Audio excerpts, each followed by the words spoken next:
ఆకాశవాణి తపాలా శాఖ speed post సేవలపై వార్తా వ్యాఖ్య ఇప్పుడు వింటారు. దేశంలో శతాబ్దాలుగా కొనసాగుతున్న వ్యవస్థాగత సేవల్లో తపాలాకు ప్రత్యేక స్థానం ఉంది. సమాచార వ్యవస్థలో తొలి అడుగుగా ప్రారంభమైన ఈ వ్యవస్థ దేశవ్యాప్తంగా తన పరిధిని, సేవలను విస్తరించింది. ఎప్పటికప్పుడు సంస్థాగత మార్పులు చేసుకుంటూ ఆధునిక ధోరణుల్ని అనుసరిస్తూ విజయవంతంగా కొనసాగుతోంది. తపాలా వ్యవస్థ కాలానుగుణంగా మార్పులు చెంది ప్రస్తుత డిజిటల్ యుగంలో ఆధునిక సాంకేతికతతో ప్రజల అవసరాలు తీరుస్తోంది. సమాచార ప్రసార రంగంలో టెలికాం విప్లవం పెను మార్పులు తీసుకొచ్చిందని చెప్పాలి. ప్రస్తుతం డిజిటల్ ఇండియా లక్ష్య సాధనలో భాగంగా కేంద్ర ప్రభుత్వం అనేక పథకాలు, కార్యక్రమాలు అమలు చేస్తోంది. భారత రాజ్యాంగం ప్రకారం తపాలా సేవలు కేంద్ర జాబితాలో ఉన్నాయి.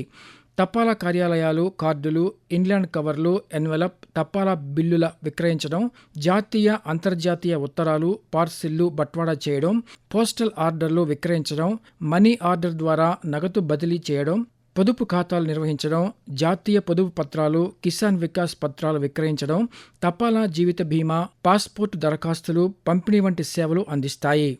ప్రభుత్వ విధానాలకు సంబంధించిన సమాచార వ్యాప్తితో పాటు సాంఘిక భద్రతా ప్రయోజనాల పంపిణీ వంటి విధులు నిర్వర్తిస్తున్నాయి.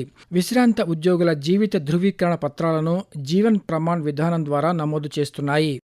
ప్రధానమంత్రి నరేంద్ర మోదీ దార్శనికతతో భారత తపాలా శాఖ డిజిటలైజేషన్, విస్తరణ, ఆర్థిక సేవలను అనుసంధానిస్తూ గణనీయమైన ప్రగతిని సాధించింది. కొత్త పోస్టాఫీసుల ఏర్పాటు, India post payments bank IPPB ద్వారా ఇంటింటికి బ్యాంకింగ్ సేవలు, గ్రామీణ ప్రాంతాల్లో డిజిటల్ సేవలు, దర్పణ్, ఆధునిక PLI పథకాల ద్వారా తపాలా వ్యవస్థ ఆధునీకరణ చెందింది.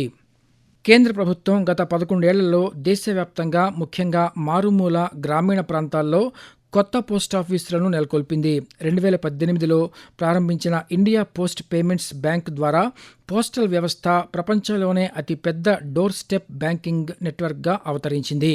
ఇది సాధారణ ప్రజలకు బ్యాంకింగ్ సేవలను అందుబాటులోకి తెచ్చింది. మొత్తంగా సాంప్రదాయ ఉత్తరాల సేవల నుంచి ఆధునిక ఆర్థిక లాజిస్టిక్స్ సేవల కేంద్రంగా తపాలా శాఖను మార్చడంపై నరేంద్ర మోదీ ప్రభుత్వం ప్రత్యేక దృష్టి పెట్టింది. భారత తపాలా శాఖ ఇటీవల 24 speed post, 48 speed post, 24 speed post parcel సేవలను ప్రారంభించింది. తొలుత ఢిల్లీ, ముంబై, చెన్నై, కోల్కతా, బెంగళూరు, హైదరాబాద్ మెట్రో నగరాల్లో ఈ సేవలు అందుబాటులో ఉంటాయి.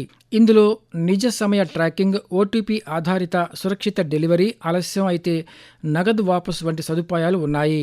జాతీయ సెలవులు మినహా ఆదివారాలు, ప్రభుత్వ సెలవు దినాల్లో కూడా డెలివరీ సౌకర్యం ఉండడం మరొక సౌకర్యం. ఈ-కామర్స్ సంస్థలు, చిన్న వ్యాపారాలు, వ్యక్తిగత వినియోగదారులకు వేగవంతమైన సేవలను అందించడం 2027 నాటికి దేశవ్యాప్తంగా విస్తరించడం లక్ష్యంతో ఈ సేవలను ప్రారంభించారు. విమానయాన సంస్థల కార్గో సదుపాయాలను ఉపయోగించడం వలన ప్రధాన నగరాల మధ్య వేగవంతమైన డెలివరీ సాధ్యం అవుతుంది. ఈ సేవలను కేంద్ర టెలికమ్యూనికేషన్స్ శాఖ మంత్రి జ్యోతిరాదిత్య సింధియా, ఆ శాఖ సహాయ మంత్రి డాక్టర్ పెమ్మసాని చంద్రశేఖర్లు ఇటీవల లాంఛనంగా ప్రారంభించారు. డాక్యుమెంట్లు, పార్సళ్లు వంటివి 24 గంటలు, 48 గంటల్లో చేరవేయడం ఈ సేవల ముఖ్య ఉద్దేశం. సేవల్లో జాప్యం జరిగితే డబ్బును తిరిగి చెల్లించనున్నారు. ప్రస్తుతం ఈ-కామర్స్ మార్కెట్ విలువ 11 లక్షల కోట్ల రూపాయలుగా ఉండగా 2030 నాటికి ఇది 30 లక్షల కోట్ల రూపాయలకు చేరుతుందని కేంద్ర మంత్రులు వెల్లడించారు. కాగా ప్రస్తుతం దేశంలో ఈ తరహా సేవలను అందిస్తున్న అనేక ప్రైవేట్ కొరియర్ సంస్థలకు ధీటుగా తపాలా శాఖ ఈ సర్వీసును ప్రారంభించింది.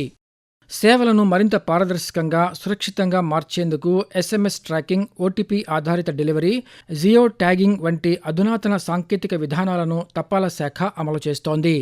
మారుమూల గ్రామాలకు సైతం వేగవంతమైన డెలివరీ సేవలు అందడం వల్ల స్థానిక ఉత్పత్తుల రవాణా మెరుగుపడి గ్రామీణ ఆర్థిక వ్యవస్థ బలోపేతం అవుతుంది.